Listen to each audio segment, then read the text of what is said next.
আমরা জানো তো যত না বড় হচ্ছি তত আস্তে আস্তে নিজের পরিবার পরিজন সমস্ত কিছু না বাড়ি যেতে আস্তে আস্তে ভুলেই যাচ্ছি। এই বছরে একটা দিনই হয় যেদিন আমি কিন্তু দেশের বাড়ি যাই। আগে তো প্রায় যখনই ইচ্ছা হতো তখনই কিন্তু টুক করে চলে যেতাম একবার, কিন্তু এখন তো আর সেটা সময় হয়ে ওঠে না। অনেক ব্যস্ততার কারণে ভাবি এই একটা দিনেই কীভাবে সময়টা বের করব। কিন্তু এই একটা দিন না গেলে সবার সাথে তো সেভাবে দেখাও হবে না, কথাও হবে না, গল্পগুজবও হবে না। তাই এই একটা দিনকেই আমরা হাতে সময় নিয়ে কিন্তু সকাল সকাল রেডি হয়ে বেরিয়ে যাচ্ছি। সকালবেলায় তো বাড়ির সমস্ত কাজ করে নিলাম, যেগুলো আমার কাজ থেকে সেগুলোই করেছিলাম। তারপরে কিন্তু আমি এখানে স্নান করব বলে রেডি হচ্ছিলাম, তখন দেখলাম অদ্রিত ঘুম থেকে উঠে গেছে, তাই তাকেও কিন্তু ফ্রেশ করে নিলাম। আর তারপরেই কিন্তু আমি স্নানটা করেছিলাম। আসলে জানো তো আমার বিছানা না না বাগিয়ে একদমই স্নান করতে ইচ্ছা করে না, কিন্তু আজকে দেখলাম ও রাত্রিবেলা অনেকটা রাত করে ঘুমিয়েছে। আগের দিন যেহেতু একটু হালকা গরম ছিল, তাই কিন্তু রাতে ঠিক করে ঘুম হয়নি তার। তাই ভাবলাম ও যখন ঘুমাচ্ছে তখন ও ঘুম থেকে একটুখানি পরে উঠুক, তখন আমি বিছানা বাগাবো। তাই দেখলাম ওকে আর ডিস্টার্ব করব না, কিন্তু আমি যখনই বাথরুমে ঢুকতে যাই তখনই দেখলাম সে ঘুম থেকে উঠে পড়েছে। তাই তাকেও রেডি করে নিলাম, এদিকে বিছানাটাও পরিপাটি করে নিলাম। বিছানা পরিপাটি করে থাকলে না ঘরটাও দেখতে সুন্দর লাগে, আর মনে হয় সমস্ত কিছু সাজানো গোছানো। আমার কিন্তু বেশ ভালো লাগে। তারপরে দেখো তাকেও তো স্নান করে দিয়েছি, ওকে কিন্তু রেডি করে দিলাম। আমিও স্নান করে নিয়েছিলাম সেই ফাঁকে। আসলে আজকে না সকাল সকাল বেরোবো, প্রায় সকাল 8টা বলা যায়। আসলে অনেকটা দূরের রাস্তা, তো সেই জন্য কিন্তু এত সকাল সকাল বেরোতে হচ্ছে। আর আমি তো এখানে একটা কুর্তি বের করেছিলাম, কিন্তু সেই কুর্তিটা আর পরতে পারিনি। যেহেতু ওটা সন্ধ্যাবেলায় পরবো তাই সেটা রেখে দিলাম। এটা একটা হালকা পাতলা টাইপের কুর্তি পরে নিয়েছিলাম, তার সাথে একটুখানি হালকা পাতলা মেকআপও করে নিলাম। আমার মেকআপ বলতে শুধুমাত্র ফাউন্ডেশন আর ক্রিম, এছাড়া তো আর কিছুই না, সেটুকুই নিলাম। আর তারপরে কিন্তু লিপস্টিক নিয়ে নিয়েছিলাম, কাজল নিয়ে নিয়েছিলাম। তোমাদেরকে এটা তো আমি বরাবরই বলি, সেইটুকুই কিন্তু আমি সাজি। তারপরে রেডি হয়ে সবাই মিলে বেরিয়ে পড়লাম। এদিকে বরমশাই তো আগেই রেডি হয়ে গেছে, যেহেতু সে আমাদেরকে দিয়ে তারপর আবার ডিউটি ঢুকবে।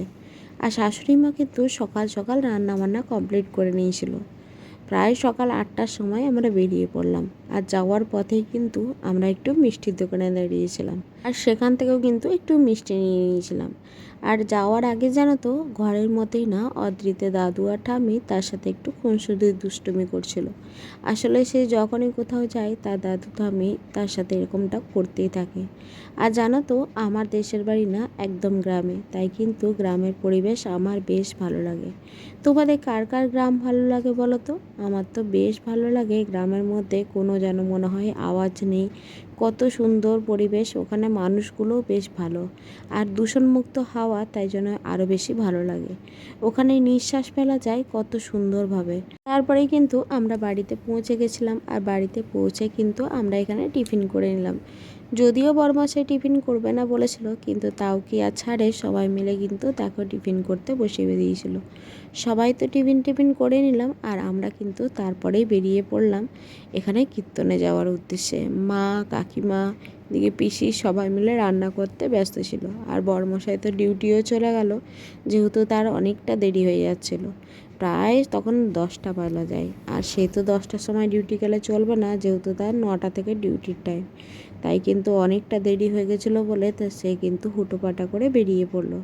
এদিকে তার মানিরা, তার মিমিরা ভীষণ তাকে আদর করছিল অদ্রিতকে। আসলে অনেক দিন পরে দেখলো সেই জন্য। আর সবাই একসাথে হলে আমাদের এরকম তো চলতেই থাকে। কখন হাসি মজা আনন্দ করতে করতে একটা দিন যে পেরিয়ে যাবে চোখের নিমেষে বুঝতেই পারবো না। মনে হয় আরও 2টো দিন যদি একসাথে থাকতে পারতাম বেশ ভালো লাগে, কিন্তু সবাই কর্মজীবনে আমরা ব্যস্ত, তাই কিন্তু এই একটা দিনই আমাদের একসাথে পাওয়া ভীষণ মুশকিল। তার মধ্যে আবার যদি 2টো দিন হয় তাহলে তো কাউকে পাওয়াই যাবে না। আর এখানে দেখো রান্না সবাই মিলে জোগাড় হচ্ছিল, যেহেতু দুটো উনুন তাই কিন্তু একবার মা করছিল রান্না, আর এইটাই কিন্তু মজার, একবার মাও রান্না করলো, একবার পিসি করলো, একবার কাকিমা করলো, সবাই মিলে হাতাপাতি করে রান্নাটা করা হলো। তারপরে তো হরি মন্দিরে সবাই চলে গেছিলাম, এখানে একটু হরিনাম শুনছিলাম সবাই মিলে, তার সাথে সাথে আইসক্রিম খাওয়াও চলছিল। আসলে এরকম তো চলতেই থাকে, আমরা ছোট থেকেই দেখেছি হরিনাম সংকীর্তন শুনতে এসে কিন্তু সবাই এখানে আইসক্রিমটাই খায়, আর বসে বসে একদিকে আইসক্রিম খাবে, একদিকে কিন্তু হরিনাম শুনবে। সেটা কিন্তু এখনও পর্যন্ত আমরা দেখে আসছি যে এখনও পর্যন্ত সবাই তাই করে, তাই সেটা আমরাও করছিলাম। তারপরে দেখো আমাদের কিন্তু অনেকক্ষণ এখানে হরিনাম শোনা হয়ে গেল, তাই বাড়ির উদ্দেশ্যে রওনা দিয়ে দিলাম। যেহেতু বাড়িতে মাঝে মধ্যেই আসতে হচ্ছিলো, আর আমার বাড়ি না একদম পাশে, তাই জন্য কিন্তু বাড়ি থেকে হরি মন্দিরটা পুরোই দেখা যায়। কিন্তু ঘরে বসে তো আর শুনতে ইচ্ছা করবে না, আসলে ওখানে অনেক লোক, তাই ওখানে গিয়ে শোনাটা আমাদের মনে হয় বেশি ভালো লাগে। তাই একবার করে যাচ্ছিলাম, একবার করে আসছিলাম। আসলে অদ্রিত না হরিনাম শুনতে শুনতে ঘুমিয়ে গেছিলো। ও তো আমার কাছে প্রথমে বসেছিল, তারপরে বাবাকে দেখতে পেয়ে বাবার কাছে গেছিলো, আর সেখানে কিন্তু ঘুমাচ্ছিল। তাই ওকে নিয়ে বাড়িতে এসে শুইয়ে দিয়েছিলাম, আর তারপরে কিন্তু ঘুম থেকে উঠে আমরা সবাই মিলে খেয়ে নিলাম। আমরা কিন্তু ঘুমাইনি, একমাত্র অদ্রিতই ঘুমিয়েছে। আর এত রোদের মধ্যে বারবার যাওয়া আসাটাও কষ্ট লাগছিল, কিন্তু কিছুই করার নেই, একবার করে বাড়িতে আসতে হচ্ছিল। আর এখানে দেখো কত কিছু আয়োজন হয়েছিল, এই সব খাবারগুলো কাঠের উনুনে হয়েছিল, ওই জন্য কিন্তু বেশ ভালো লাগছিল। সমস্ত খাবারগুলো যেন আলাদাই টেস্টি ছিল, প্রত্যেকটা খাবার এতটাই টেস্টি ছিল, মনে হচ্ছে যেন খাবারগুলো এখনও মুখে লেগে আছে। আসলে গ্রামের পরিবেশে খাওয়া দাওয়া বলো যে কোনো জিনিস ভীষণ ভালো লাগে, কিন্তু সেটা এখন এক দুদিনই। আসলে আমরা এখন শহরের অভ্যাসে থাকতে থাকতে গ্রামটাকে আর সেভাবে মানিয়ে নিতে পারি না। আমাদের তো ভাত খাওয়া দাওয়া কমপ্লিট না হতে হতে এদিকে দেখলাম ধুলোটের অনুষ্ঠান বেরিয়ে পড়েছে, তাই আমরা সবাই মিলে এখানে ধুলোট দেখছিলাম। আর ধুলোট দেখতে না ভীষণ ভালো লাগে। আসলে সবাই রং খেলে আর তখন কিন্তু আবির মেখে সবাই মিলে কীর্তন করে, যে গ্রামের সমস্ত ছেলেমেয়েরা আছে তারাই করে, আর এটাও দেখতেও ভীষণ ভালো লাগে। তাই সবাই মিলে দাঁড়িয়ে দাঁড়িয়ে আমরা দেখছিলাম। তারপরে একটুখানি হরি মন্দিরেও গেলাম, এখানে তো ধুলোটটা প্রায় 10 থেকে 15 মিনিট ঘোরাফেরা করে, তাই সেখানেও দাঁড়িয়ে দাঁড়িয়ে দেখছিলাম। তারপরে কিন্তু এই ধুলোটের জল নিয়ে আমরা ঘরে চলে গেছিলাম। ঘরে গিয়ে সবাই মিলে আড্ডা দিচ্ছিলাম। বিকেলের সময়টা আমরা এভাবেই আড্ডা দিতাম, যখন ছোট ছিলাম তখন সবাই মিলে আরও বেশি করে আড্ডা দিতাম, কিন্তু এখন তো সবাই একসাথে হই না, তাই এই একটা দিন যখন একসাথে হই তখন আমাদের জন্য গল্পই শেষ হয় না। সন্ধ্যাবেলায় জানো তো সন্ধ্যা আরতি হচ্ছিল, এখানে 58 ভোগের প্রস্তুতি পর্ব চলছিল, সেটাই একটুখানি দেখছিলাম। যেহেতু আজকেই তো সমস্ত অনুষ্ঠান শেষ, তারপরে কিন্তু কাল থেকে এই জায়গাটা পুরোটা যেন ফাঁকা লাগবে, তাই একটা দিন সারা দিন আমরা কীভাবে বের করলাম সেইটুকুই তোমাদের সাথে শেয়ার করার চেষ্টা করছি। আর জানো তো তারপরে না আমরা ভোগ প্রসাদ নিয়ে বাড়ির উদ্দেশ্যে রওনা দিলাম। আবারও বাড়িতে চলে এসে আমরা সবাই মিলে গল্প করছিলাম, আর এখানে কাকিমা তো রুটিটা করছিল, যেহেতু সন্ধ্যাবেলায় আর কেউ আমরা হাত লাগাইনি। কাকিমাই বলল আমি রুটিটা করে নিচ্ছি, তাই কাকিমা রুটিটা করছিল।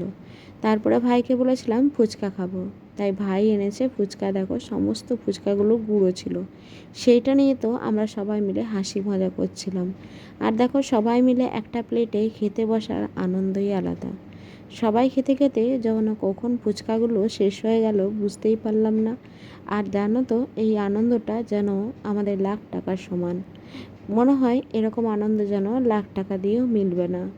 আর এটাই কিন্তু সত্যি কথা, জানো তো সবাই মিলে একসাথে এক থালায় খাওয়া এই যেন এক আলাদাই শান্তি। তারপরে তো সেটুকু খাওয়া দাওয়া করে আমরা সবাই কিন্তু রাতের খাওয়া দাওয়ার জন্য জোগাড় করছিলাম। আসলে রাত্রেবেলা খাওয়া দাওয়া করে তারপরে তো আমরা চলে যাব বাউলের অনুষ্ঠান হবে সেখানে, তাই কিন্তু সন্ধ্যার খাবারটা আমরা যখন রাত্রেবেলা খেলাম তখন একটু তাড়াতাড়ি খেয়ে নিয়েছিলাম।